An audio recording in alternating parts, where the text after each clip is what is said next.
ಈಗ ನೀವ್ ಹೇಳ್ತೀರಿ ಏನ್ ಟಗರು ಗಟ್ಟಿಯಾಗಿ ಕೂತದಂತೇಳಿ, ಆದ್ರೆ ಮಹಾನವಮಿ ಏನು ದಸರಾ ಹಬ್ಬದ ಮೇಲೆ ಟಗರು ರಾಜೀನಾಮೆ ಕೊಡ್ತಾರೆ. ಯಾರು ಹೇಳ್ತಾರೆ? ವಿಜೇಂದ್ರ ಅವ್ರು ಹೇಳ್ತಾರೆ. ವಿಜೇಂದ್ರ ಅವ್ರು ಹೇಳಿದ ತಕ್ಷಣ ರಾಜೀನಾಮೆ ಕೊಡ್ತಾರ? ಕಾಂಗ್ರೆಸ್ ಪಕ್ಷದ ಹೈಕಮಾಂಡ್ ಅವರ ವಿಜೇಂದ್ರ ಅವರು BJP ಪಕ್ಷದ ಅಧ್ಯಕ್ಷರು. ಅವ್ರು ಹೇಳಿದ ತಕ್ಷಣ ರಾಜೀನಾಮೆ ಕೊಡೋಕ್ಕಾಗ್ತದ? ನಮ್ಮ ಪಕ್ಷದ ಹೈಕಮಾಂಡ್, ನಮ್ಮ ನಾಯಕಿಯಾದಂಥ ಸೋನಿಯಾ ಗಾಂಧಿ ಅವರು, ರಾಹುಲ್ ಗಾಂಧಿ ಅವರು, ಮಲ್ಲಿಕಾರ್ಜುನ ಖರ್ಗೆ ಅವರು ನೇರವಾಗಿ ಹೇಳಿದ್ದಾರೆ, ನಾವು ಸಿದ್ದರಾಮಯ್ಯ ಜೊತೆ ಇದ್ದೀವಿ, ಸಿದ್ದರಾಮಯ್ಯ ರಾಜೀನಾಮೆ ಕೊಡೋದು ಅಗತ್ಯ ಇಲ್ಲ ಅಂತ ನಮ್ಮ ಹೈಕಮಾಂಡ್ ಹೇಳಿದ್ದಾರೆ. ವಿಜೇಂದ್ರ ಅವ್ರು ಯಾರು ಹೇಳೋಕ್ಕೆ? ನಮ್ಮ ಪಕ್ಷದ ವಿಚಾರ ವಿಜೇಂದ್ರ ಅವ್ರು ಯಾರು ಹೇಳೋಕ್ಕೆ? 100ಕ್ಕೆ 100 ಇಲ್ಲ, 100% ಇಲ್ಲ.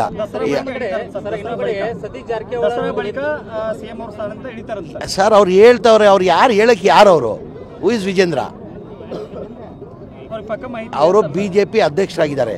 ನಮ್ಮ ಕಾಂಗ್ರೆಸ್ ಪಕ್ಷ ಇದು. ಕಾಂಗ್ರೆಸ್ ಪಕ್ಷದಲ್ಲಿ ನಮ್ಮ ನಾಯಕಿಯಾದಂಥ ಸೋನಿಯಾ ಗಾಂಧಿ ಅವರು, ರಾಹುಲ್ ಗಾಂಧಿ ಅವರು, ನಮ್ಮ ACC ಅಧ್ಯಕ್ಷ ಆದಂಥ ಮಲ್ಲಿಕಾರ್ಜುನ ಖರ್ಗೆ ಅವ್ರು ಹೇಳಬೇಕು. ಮಲ್ಲಿಕಾರ್ಜುನ ಖರ್ಗೆ ಅವರು ನಮ್ಮ ಹೈಕಮಾಂಡ್ ನೇರವಾಗಿ ಹೇಳಿದ್ದಾರೆ, ನಾವು ಸಿದ್ದರಾಮಯ್ಯ ಜೊತೆ ಇದ್ದೀವಿ, ಸಿದ್ದರಾಮಯ್ಯ ರಾಜೀನಾಮೆ ಕೊಡೋದು ಅಗತ್ಯ ಇಲ್ಲ. ವೇಣುಗೋಪಾಲು, ಸುರ್ಜೇವಾಲಾ ಅವ್ರು ಬಂದು ಬೆಂಗಳೂರಲ್ಲಿ ಬಂದು ಪ್ರೆಸ್ ಮೀಟ್ ಮಾಡಿ ಹೋಗಿದ್ದಾರೆ. ಹೈಕಮಾಂಡ್ ನಿಮ್ಮ ಜೊತೆ ಇದ್ದಾರೆ ಅಂತ ಬೆಂಗಳೂರು ಬಂದು ಹೇಳಿದ್ದಾರೆ.